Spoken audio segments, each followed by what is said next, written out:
Vamos a ver eso. D'être ici avec répertoire, sans répertoire. A mí en particular se me detuvo el día 19 de marzo de 2003, ¿no? Un gran operativo policíaco se generó en torno a la casa. Quienes practicaron un registro de aproximadamente 5 horas, registro minucioso, ¿no? De ahí se me llevó para Villamarista. En Villamarista, después de un proceso totalmente falto de garantías, después de 2 semanas de instrucción en Villamarista, se me llevó a hacer un juicio sumarísimo, como se calificó, y ahí fue donde se me sancionó a 27 años de privación de libertad después que la petición fiscal fuera de cadena perpetua. Bueno, eso sería interesante escucharle la respuesta al propio Fidel Castro, ¿no? A las autoridades, a ver por qué nosotros, ¿no?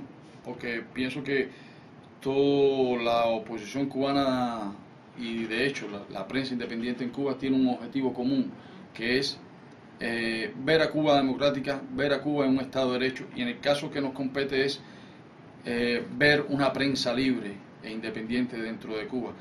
Nuestro accionar como periodistas dentro de Cuba, arriesgando día a día nuestra integridad, y no solamente la nuestra, incluso la de nuestra familia, fue por defender simplemente la libertad de expresión, la libertad de prensa.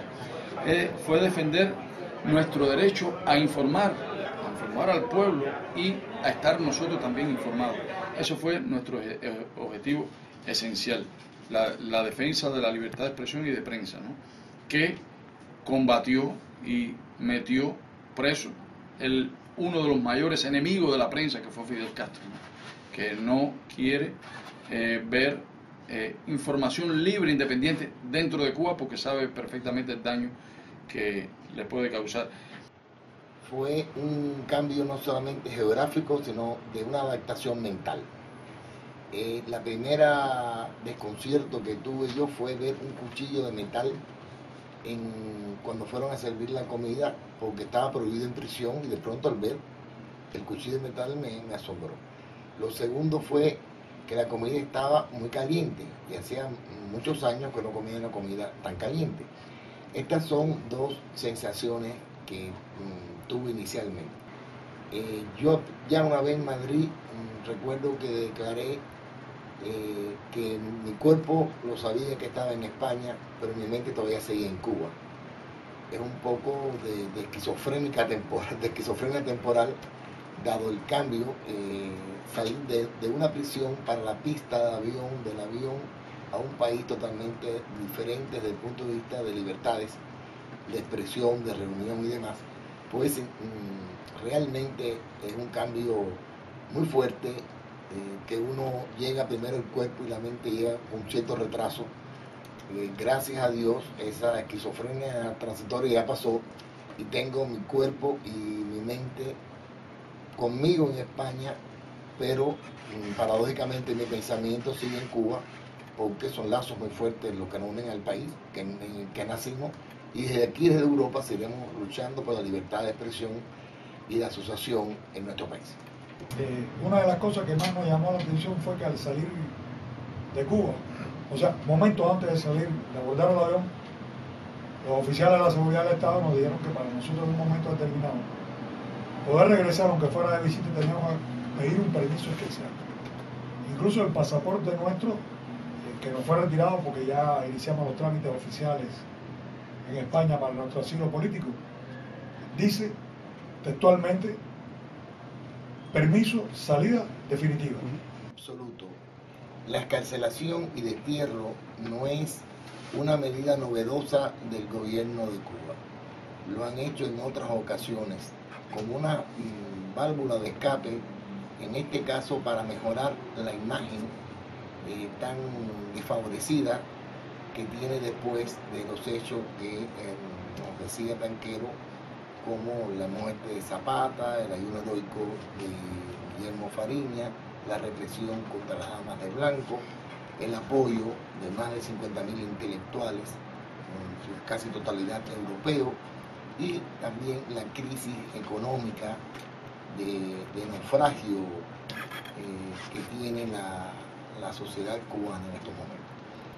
Y en estos 7 años y 4 meses, pues uno se crece ante todas las dificultades, tanto de buscar para prisión, de situaciones que se le presentaban a Ricardo en la prisión, de enfermedades, de intervenciones quirúrgicas, de huelga de hambre al principio, y entonces bueno, pues ya cualquier cosa a mí nada me va a asustar, porque ya he vencido etapas difíciles y creo que han sido las más difíciles que me pueda tener en toda la vida.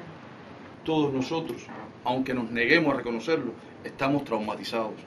Tenemos este delirio, como lo mencionaba Ricardo, muchos delirios, y uno de ellos es el de persecución. Yo aquí en España lo he tenido, ¿no? No, yo lo tengo. Ese síndrome de que nos están vigilando y de que nos están escuchando, y de que si veo un carro de patrulla me puede detener. Fidel Castro decida abrir, aunque sea lo más mínimo, a la libertad de expresión, yo pienso que ese sería el fin, no el inicio del fin, sino el fin del gobierno cubano, ¿no? Yo considero que todos los regímenes totalitarios, ya sean de extrema izquierda o de extrema derecha, necesitan, para sobrevivir, de inculcar desde que los niños nacen el miedo y la desinformación. Si se respetan los 30 artículos de la Declaración de Derechos Humanos, sería imposible sostener un régimen totalitario. Que están pensando en ellos nada más, no están pensando ni un momento en el pueblo cubano. Que creo que eso esté bien claro. En Cuba ni existe comunismo, ni existe socialismo. Lo que existe es un régimen totalitario, un régimen militarizado, maltratando y humillando a un pueblo. A ver, yo me pregunto, ¿por qué se sigue acosando a Reina, la mamá de Orlando, de nuestro mártir Orlando Zapata Tamayo? Y no es el pueblo, son ellos mismos vestidos civiles y algunos están comprometidos con ellos. No es el pueblo. ¿Por qué se sigue acosando a esa mujer que no dejan ni llevar flores a su hijito que está descansando en el cielo, al cementerio? No consigo un país que dice que está habiendo cambios, o algunas personas lo están diciendo, que todas esas cosas siguen sucediendo. Se sigue maltratando al pueblo, se sigue maltratando a la oposición, no hay libertad de expresión, no hay libertad de asociación. Cuando mi país sea libre, yo soy excarcelado, he sido desterrado, me he visto obligado a un exilio político, y es un estatus que demuestra que no somos los mercenarios o los delincuentes comunes que el gobierno de su propaganda, el gobierno de Cuba, ha querido hacer ver al mundo.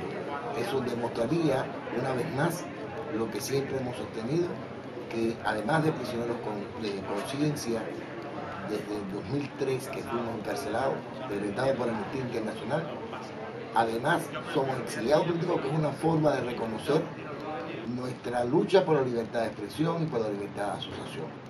El día que Cuba sea libre, que yo pueda regresar a mi país y expresarme en mi país libremente a favor o en contra del gobierno que esté, o a favor o en contra de cualquier pensamiento que yo crea justo o injusto, entonces por primera vez me sentiré libre, que no lo ha sido mi país desde hace muchas décadas.